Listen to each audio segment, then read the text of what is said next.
नमस्कार दोस्तों, आप सभी का एक बार फिर से हार्दिक स्वागत है। अपनी रीट मुख्य परीक्षा को ध्यान में रखते हुए राजस्थान भूगोल को लेकर राजस्थान अध्ययन की जो किताबें हैं कक्षा 6 से 12 उनके अपन टॉपिक वाइज जो है वो इंपॉर्टेंट क्वेश्चन कर रहे हैं। उसी श्रृंखला के अंदर आज अपना जो टॉपिक रहने वाला है वह है राजस्थान की जनजातियां एवं जनजातीय क्षेत्र। इससे पहला वाला जो टॉपिक था 8 नंबर वाला वो अपन ने डिस्कशन किया था, जो कि आपके राजस्थान के अंदर जनगणना या फिर जनसंख्या से जुड़ा हुआ टॉपिक था। यहाँ पर अपन बात करेंगे आज राजस्थान की जनजातियां एवं जनजातीय क्षेत्र।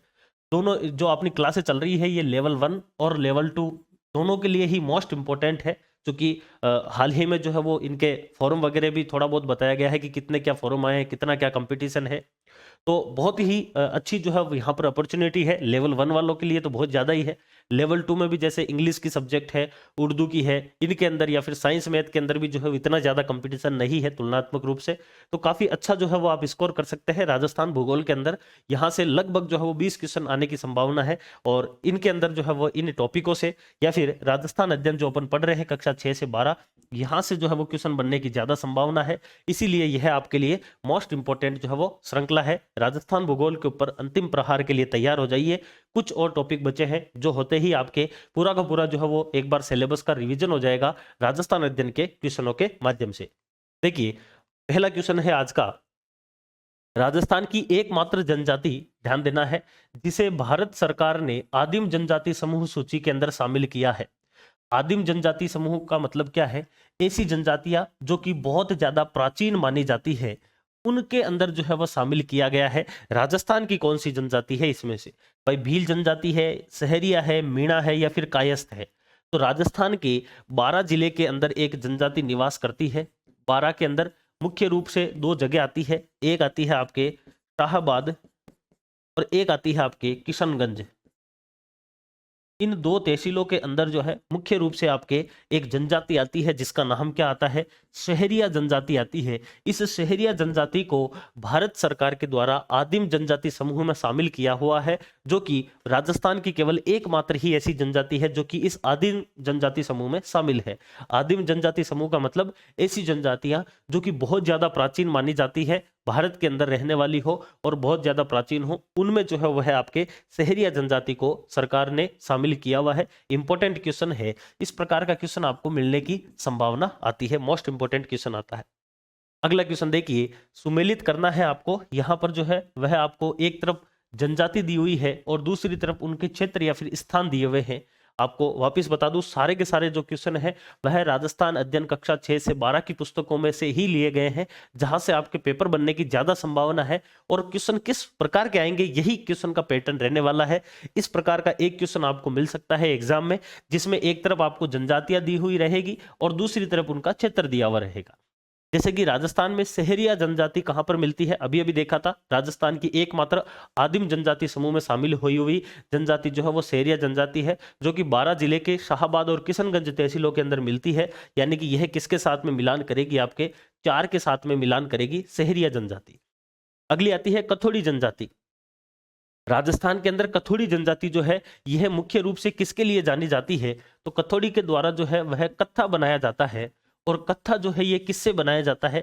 तो खेर या फिर खदिर एक वृक्ष आता है, उसकी छाल से कथोड़ी जनजाति के द्वारा राजस्थान में कत्था बनाया जाता है। और यह उदयपुर, डूंगरपुर, बांसवाड़ा वाले क्षेत्र में या फिर मेवाड़ के क्षेत्र में कथोड़ी जनजाति जो है वह निवास करती है। यानी कि इसका आंसर किसके साथ में मिलेगा?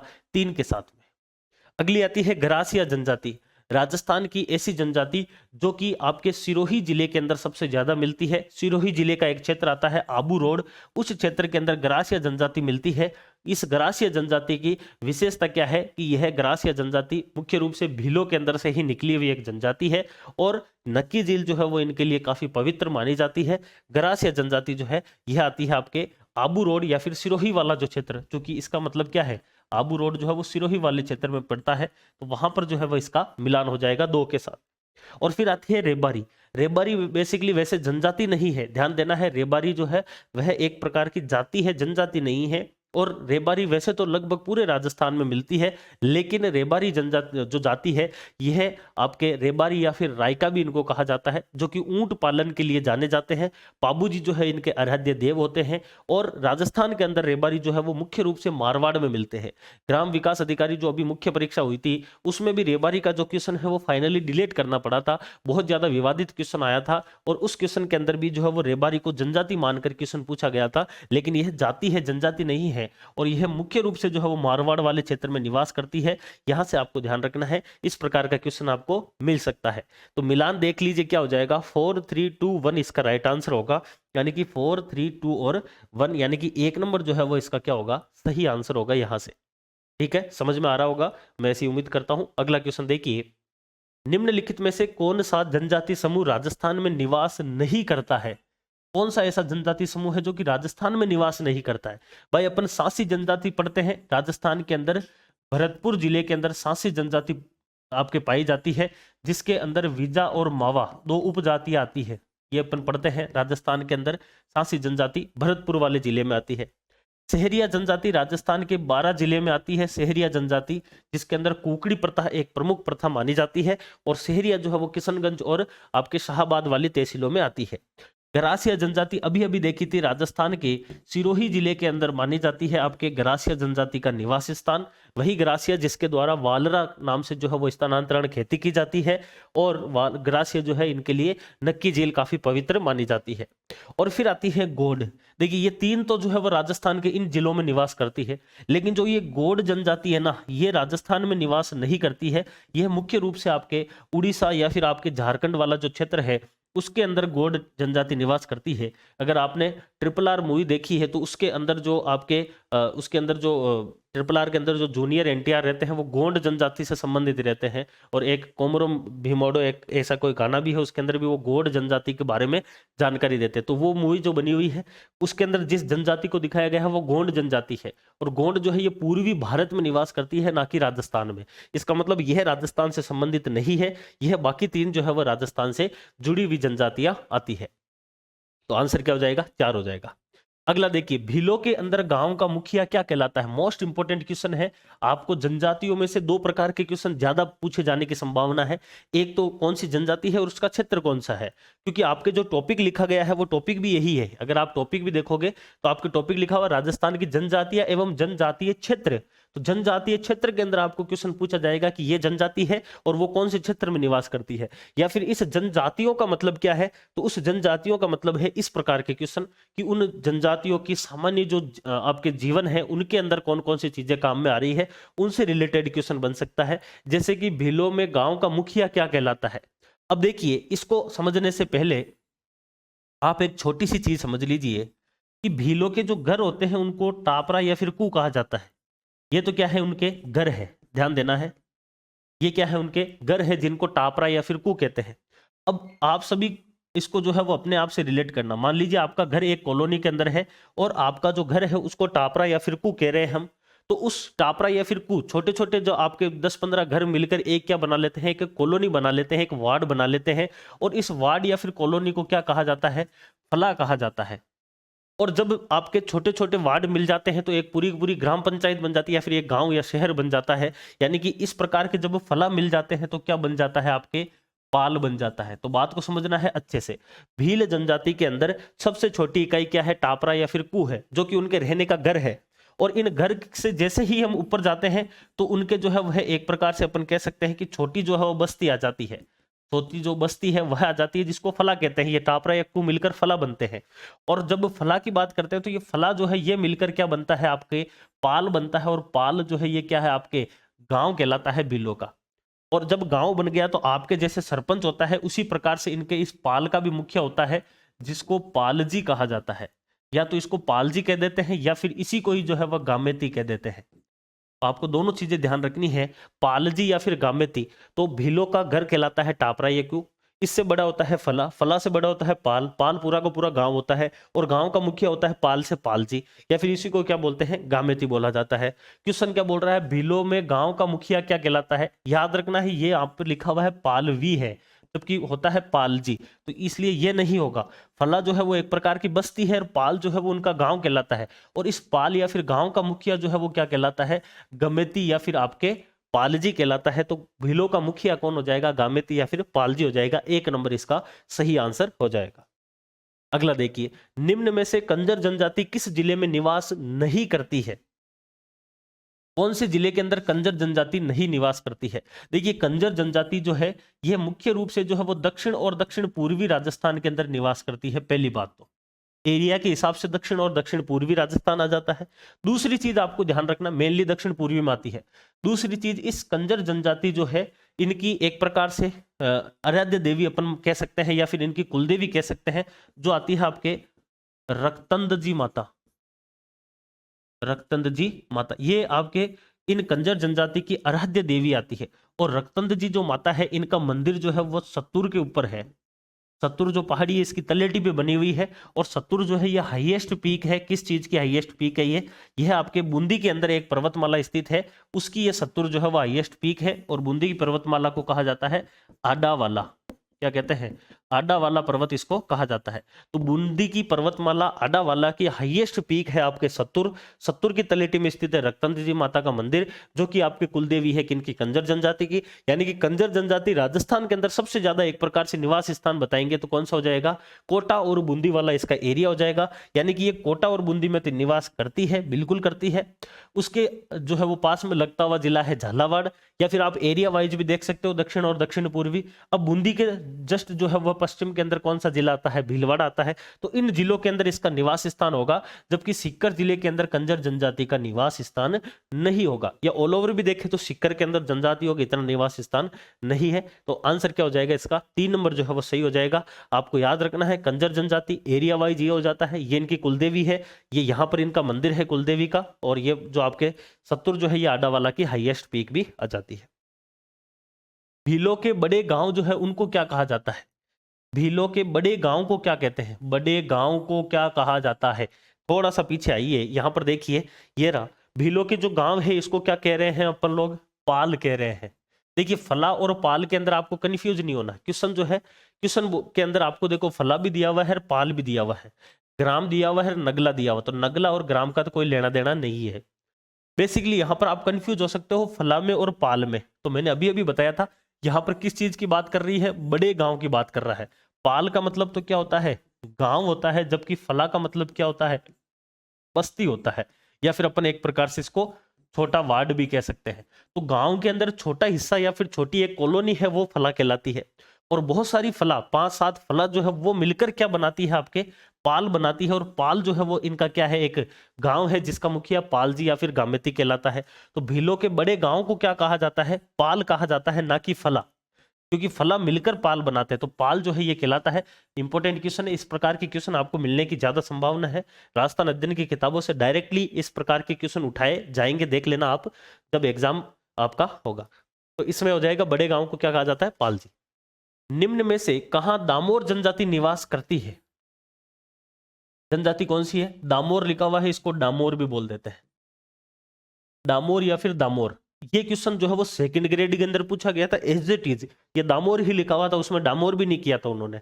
और आप सभी को पता है कि राजस्थान के अंदर डामोर जनजाति या फिर ऑल ओवर भी जनजातियां जितनी की जितनी है वो दक्षिणी राजस्थान में तो मोस्टली मिलेगी मिलेगी। और दक्षिणी राजस्थान के अंदर उदयपुर जिला तो आपको ढूंढ ही लेना है। तो डामोर जनजाति अपन वैसे पढ़ते भी है कि सिमलीवाड़ जो तहसील है डूंगरपुर की, वहां पर इसका मूल निवास स्थान माना जाता है। क्योंकि यहाँ पर डूंगरपुर ऑप्शन में ही नहीं है, जालोर पाली इसके अंदर होगा नहीं, धौलपुर करौली होगा नहीं, झालावाड़ बारा के अंदर जो है वह आपके शेरिया जनजाति या फिर ये आप पकड़ सकते हो। लेकिन डामोर जनजाति का जो मूल स्थान है वो डूंगरपुर वाला एरिया है, सिमलवाड़ वाला एरिया है। और वैसे भी उसके आसपास वाले जो डिस्ट्रिक्ट है जैसे कि उदयपुर है और बांसवाड़ा है, ये इसका सही आंसर होगा। थोड़ा सा एक बात आपको इसमें यह भी ध्यान रखनी है, इंपॉर्टेंट क्वेश्चन है, क्योंकि आपके सिलेबस में लिखा हुआ है जनजातीय क्षेत्र। तो जनजातीय क्षेत्र का क्वेश्चन आपको जनजाति और उसका निवास स्थान पूछा जाएगा। यहाँ पर थोड़ा सा आपको कॉमन सेंस भी लगाना है, ये चीज ध्यान रखना है कि भाई डामोर जनजाति पूछ रहा है, डामोर का जो है वो डूंगरपुर वाला एरिया है, डूंगरपुर ऑप्शन में नहीं है। अब क्या आंसर होगा, तब आपका कॉमन सेंस काम आएगा। और थोड़ा सा आपको मैपिंग जो है वो राजस्थान की अगर आती है तो आप आसानी से बता सकते हैं कि भाई डूंगरपुर से ये दोनों ही डिस्ट्रिक्ट जो है वो सीमा बनाते हैं, उदयपुर भी बनाता है, बांसवाड़ा भी बनाता है। इसका मतलब यहां पर जो है वो सही आंसर होगा। अगला क्वेश्चन देखो, वीजा और मावा जो है वो किस जनजाति का उपभाग है? ये एक इंपॉर्टेंट क्वेश्चन है, ये आपको पूछा जा सकता है। वीजा और मावा अपन अभी देखा था स्टार्टिंग में ही कि राजस्थान के अंदर एक जनजाति है जिसका नाम क्या है? सांसी जनजाति, जो आपके कहां पर निवास करती है? भरतपुर के अंदर जो है ये निवास करती है।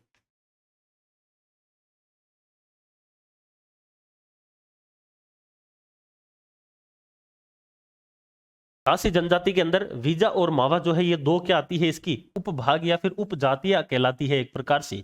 और राजस्थान के अंदर भरतपुर के अंदर ये निवास करती है। ये डामोर या फिर दामोर वही है जो अभी देख रहे थे अपन डूंगरपुर के सिमलीवाड़ में। गरासिया जनजाति अपन ने अभी अभी देखा था आबू रोड सिरोही के अंदर गरासिया आती है। कंजर जनजाति जो है मुख्य रूप से बूंदी कोटा वाला एरिया आ जाता है। तो वीजा और मावा से आपको क्वेश्चन बन सकता है, इंपॉर्टेंट क्वेश्चन है। भील सर्वाधिक किस जिले में मिलते हैं? देखिए राजस्थान के अंदर जब अपन बात करते हैं भील जनजाति की, तो राजस्थान के अंदर सबसे ज्यादा जो है वो उदयपुर जिले के अंदर भील जनजाति मिलती है। अगर आपको राजस्थान के अंदर जनजाति की बात करता है, एक चीज आपको ध्यान रखना, क्वेश्चन आपको जोड़ के पूछ सकता है जनगणना से। तो राजस्थान के अंदर जनजाति की जब बात करते हैं तो राजस्थान के अंदर मैक्सिमम जनजाति संख्या के हिसाब से जो है वह आपके कहां पर है? उदयपुर के अंदर पाई जाती है। और जब अपन को बात कर देता है कि राजस्थान के अंदर मैक्सिमम जो है वह प्रतिशत के हिसाब से कहां पर मिलती है, तब आपका जो है वह आंसर क्या हो जाता है इसके अंदर? जैसे कि मान लो कि अगर संख्या के हिसाब से पूछी जाए राजस्थान में जनजाति सबसे ज्यादा कहां पर है, तो आपकी हो जाएगी उदयपुर के अंदर। अगर आपको पूछ ले कि राजस्थान के अंदर मिनिमम जो है वो संख्या के हिसाब से जनजाति जो है वो कहां पर है, अगर इस प्रकार का अगर क्वेश्चन आ जाता है तो संख्या के हिसाब से हो जाता है आपके बीकानेर के अंदर मिनिमम हो जाती है। और अगर आपको पूछ लेता है प्रतिशत के हिसाब से तो फिर हो जाती है आपके नागौर के अंदर। तो बीकानेर के अंदर न्यूनतम आ जाती है आपके जनजाति संख्या के हिसाब से, ठीक है ना, ये आपको ध्यान रखना है। और अगर प्रतिशत के हिसाब से अगर आपको पूछ लेते हैं, यहाँ पर एक चीज और ध्यान रख लीजिए, अगर प्रतिशत के हिसाब से आपको पूछे तो डूंगरपुर जो है यहां पर हो जाएगी। और अगर आपको न्यूनतम पूछ ले प्रतिशत के हिसाब से तो नागौर के अंदर जो है वो एसटी पॉपुलेशन सबसे कम आ जाती है, ठीक है। ये आपको इसमें से ध्यान रखना है। भील राजस्थान में सर्वाधिक कहां है? उदयपुर के अंदर भील सबसे ज्यादा मिलते हैं, तो इसका आंसर क्या होगा आपका? उदयपुर होगा। राजस्थान के अंदर गरासिया जनजाति जो है वो सबसे ज्यादा कहां पर मिलती है? तो गरासिया तो सबसे ज्यादा मिलती है सिरोही में। राजस्थान में उदयपुर में कौन सी जनजाति सबसे ज्यादा मिलती है? तो भील मिलती है। राजस्थान के अंदर मीणा जनजाति सबसे ज्यादा कहां पर मिलती है? तो जयपुर के अंदर जो है वो मीणा जनजाति सबसे ज्यादा मिलती है। राजस्थान में ऑल ओवर भी सबसे ज्यादा जनसंख्या के अंदर पाई जाने वाली जनजाति कौन सी है? तो वो है आपके मीणा जनजाति। राजस्थान में किस जनजाति की जनसंख्या सर्वाधिक है? किस जनजाति की जनसंख्या सर्वाधिक है? इंपॉर्टेंट क्वेश्चन है। राजस्थान के अंदर सबसे ज्यादा जो इनमें से मिलती है वह आती है मीणा जनजाति। आप सभी को पता है कि मीणा जो है वो मुख्य रूप से चौकीदार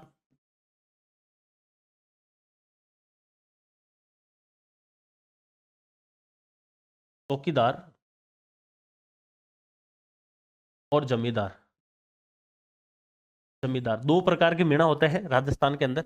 और राजस्थान के अंदर मैक्सिमम जो मीणा की जनजाति है यह कहां पर मिलती है? आपके जयपुर जिले के अंदर मिलती है। और मीणा जनजाति से ही जुड़ा हुआ एक एक्ट आता है जिसको दादरी एक्ट भी कहा जाता है, या फिर जयराम पैसा कानून भी कहते हैं, जयपुर रियासत के द्वारा लगाया गया था। मीणा जनजाति राजस्थान के अंदर संख्या के हिसाब से सबसे ज्यादा है। और मीणाओं के बाद में कौन सी आती है? मीणा पहले नंबर पर आती है, दूसरे नंबर पर आपके भील जनजाति जो है यह दूसरे नंबर पर आती है। यह आप इसमें ध्यान रख सकते हैं। अगला देखिए, कर्नल जेम्स टोड के अनुसार मीणाओं का मूल स्थान कौन सा है? अब देखो मीणा जनजाति की बात हो रही है, और जब मीणा जनजाति की बात होती है तो आप पूर्वी राजस्थान के अंदर जाइए, और पूर्वी राजस्थान के अंदर यह वाला जो एरिया है, जैसे कि यहाँ पर जयपुर है, यहाँ पर अलवर पड़ जाता है, भरतपुर है, धौलपुर है, करौली है, सवाई माधोपुर है, और इसके अलावा दौसा है। इस वाले एरिया के अंदर यहाँ पर एक पर्वतमाला फैली हुई है जो कि आपके यहाँ से आगरा तक जो है इसका विस्तार आता है। और इस पर्वतमाला को जो है वह कहा जाता है काली खोह पर्वतमाला। और कर्नल जेम्स टोड ने यह कहा है कि इस काली खोह का जो विस्तार है इस वाले पर्वतमाला के अंदर राजस्थान के अंदर मीणाओं का मूल स्थान है, क्योंकि जब अपन पढ़ते हैं कि मीणाओं का जो है वो है एक प्रकार से शासन हुआ करता था दौसा के ऊपर, और जब दुलेरा या तेजकरण आते हैं पहली बार, और जब राजस्थान के अंदर एक प्रकार से कछवाहा राजवंश की नींव रखी जाती है, तब यहाँ पर इस दौसा के अंदर जो है मीणाओं का शासन होता है। मीणाओं को हराने के बाद में ही दुलेरा या तेजकरण के द्वारा दौसा को अपनी पहली राजधानी बनाई जाती है ढूंढाड़ की, और पहली राजधानी बनाकर वो यहीं से ही जो है वह राजस्थान में कछवाहा राजवंश की स्थापना करते हैं। तो उस समय भी यहाँ पर जो है वो शासन किनका हुआ करता था, मीणाओं का ही हुआ करता था। यानी कि कर्नल जेम्स शॉर्ट के अनुसार भी मीणाओं का मूल स्थान कौन सा है, ये काली खोह पर्वतमाला है, जो कि मुख्य रूप से जो है वह आगरा तक विस्तारित हो रखी है। इधर जो है वो जयपुर अजमेर तक इसका विस्तार आ रखा है। तो पर्वतमाला का विस्तार जो है वो कौन सी पर्वतमाला है, तो काली खोह पर्वतमाला है, ना कि काली घाटी पर्वतमाला है। मुकुंदरा हिल्स पर्वतमाला जो है यह आप सभी को पता है, यहाँ पर मुकुंदरा हिल्स नेशनल पार्क भी स्थित है, यहाँ पर दर्रा अभ्यारण्य भी स्थित है, और यह आपके अरावली का हिस्सा नहीं माना जाता है। यह चित्तौड़गढ़, कोटा, झालावाड़ में इसका विस्तार आता है। आबू पर्वत जो है ये सिरोही के अंदर स्थित है, आप सभी को पता है। तो मीणाओं का मूल स्थान जो है ये कौन सा हो जाएगा, काली खोह पर्वतमाला होगी। किसके अनुसार, कर्नल जेम्स टोड के अनुसार। इंपॉर्टेंट क्वेश्चन है एक, इस प्रकार का क्वेश्चन आपको एग्जाम में पूछा जा सकता है। अगला देखिए, मीणाओं का परंपरागत नेता क्या कहलाता है। देखिए अभी अपन ने थोड़ी देर पहले पढ़ा था कि जो भील होते हैं उनका नेता क्या कहलाता है, तो भीलों का नेता पालजी या फिर आपके गमेती या फिर गामेती कहलाता है।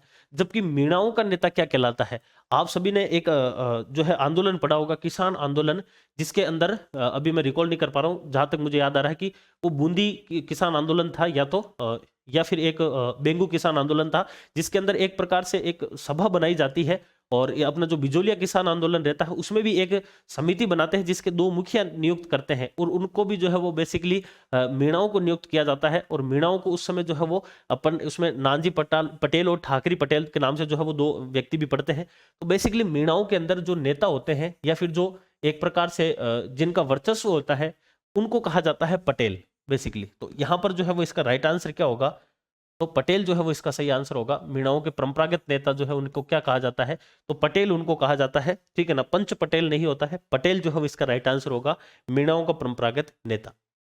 सहरिया जनजाति किस जिले में निवास करती है। देखिए सहरिया जनजाति से क्वेश्चन ज्यादा पूछा जाता है तो इसके जनजातीय क्षेत्र से पूछा जाता है, इसलिए इस प्रकार के क्वेश्चन इंपॉर्टेंट हो जाते हैं। और राजस्थान का 12 जिला जो है, इस 12 जिले के अंदर मुख्य रूप से जो है वह 2 तहसीलें आती है। एक आती है शाहाबाद तहसील और एक आती है आपके किशनगंज तहसील।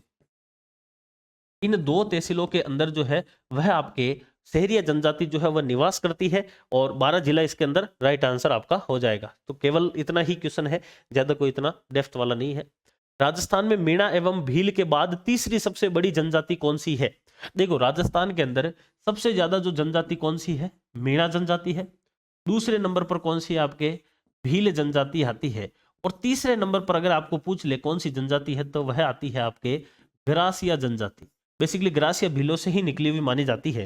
तो राजस्थान के अंदर जब बात करते हैं जनजातियों की, तो ऑल ओवर के हिसाब से राजस्थान में मीणा, फिर भील और फिर ग्रासिया, ये एक सीक्वेंस है राजस्थान में जनजातियों का। तो तीसरी सबसे बड़ी जनजाति कौन सी है, आपके ग्रासिया है। ग्रासिया के बाद में फिर सहरिया जनजाति आती है। तो सबसे बड़ी तीसरी जनजाति कौन सी है, ग्रासिया जनजाति आती है मीणा और भील के बाद। अगला क्वेश्चन देखो, सांसी जनजाति की सर्वाधिक संख्या किस जिले में मिलती है। अब तीसरा क्वेश्चन आ रहा है वैसे सांसी के ऊपर। सांसी जनजाति राजस्थान के भरतपुर जिले के अंदर मिलती है मुख्य रूप से, और इसके अंदर 2 उपजाति आती है, वीजा और मावा के नाम से। और वैसे अगर सांसी जनजाति की बात करें तो राजस्थान के भरतपुर जिले के अंदर यह सबसे ज्यादा मिलती है। सांसी जनजाति के अंदर 2 उपजाति आती है, एक का नाम आता है आपके वीजा और एक का नाम क्या आता है, मावा। ये 2 उपजाति आती है भरतपुर के अंदर, इसका निवास स्थान। जनजाति क्षेत्रीय विकास कार्यक्रम क्या कहलाता है। बेसिकली इसको जो है वो टाडा कहा जाता है। क्या बोलते हैं इसको, TADA कहा जाता है। ट्राइबल एरियाज डेवलपमेंट अप्रोच के नाम से इसको जाना जाता है। टाडा की फुल फॉर्म अगर आपको पूछ ली जाती है तो यह आपको पूछी जा सकती है, इसलिए याद रख लेना है थोड़ा सा। इसकी फुल फॉर्म होती है ट्राइबल्स या फिर tribal areas development approach. Tribal areas development approach, इसके नाम से जाना जाता है टाडा को। और टाडा जो है यह बेसिकली राजस्थान के अंदर या फिर पूरे भारत के अंदर जो जनजातीय क्षेत्र है उनके डेवलपमेंट का काम करती है, क्योंकि इसका नाम भी यही है, ट्राइबल एरियाज, यानी कि जनजाति जो क्षेत्र है उसके डेवलपमेंट के लिए यह एक प्रकार से काम करने वाली संस्था आती है, टाडा इसको कहा जाता है। और एक इसी प्रकार से आता है आपके माडा। माडा जो है यह बेसिकली आपके कहलाता है मॉडिफाइड एरिया डेवलपमेंट अप्रोच। माडा की शुरुआत जो है वो 1978-79 के अंदर की गई थी। इस बार सेकंड ग्रेड में पूछा भी गया था। माडा की अगर अपन बात करें तो मॉडिफाइड एरियाज डेवलपमेंट अप्रोच के नाम से जाना जाता है माडा, जबकि टाडा जो है वो ट्राइबल एरियाज डेवलपमेंट अप्रोच के नाम से जाना जाता है। दोनों ही जनजाति क्षेत्र के विकास के लिए जो है वो कार्य करते हैं। ये आपको इसमें ध्यान रखना है। टाडा और माडा की फुल फॉर्म जरूर ध्यान रख लेना है, पूछी जा सकती है।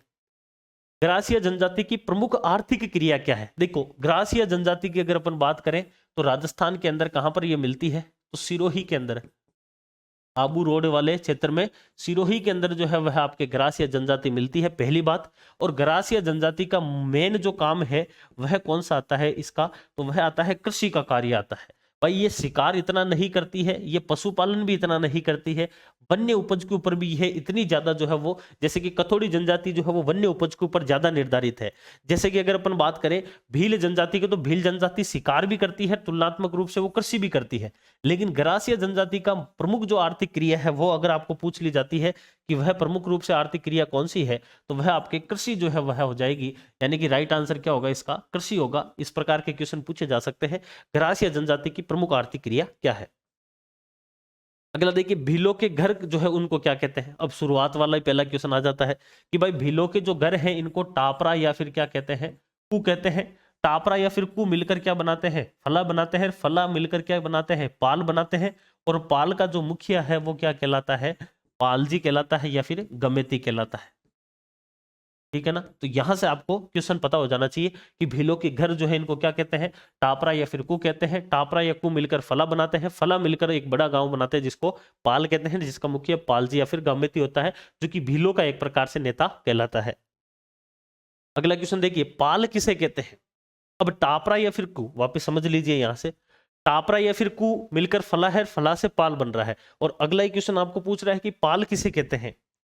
पाल किसे कहते हैं? इंपॉर्टेंट क्वेश्चन है। देखो, भीलों के मकान जो है इनको तो क्या कहते हैं अपन लोग? टापरा कहते हैं, ना कि पाल कहते हैं। तो ये तो हो नहीं सकता। ठेरिया के समुदाय से संबंधित नहीं है। मीणाओं के घर भी ये नहीं है।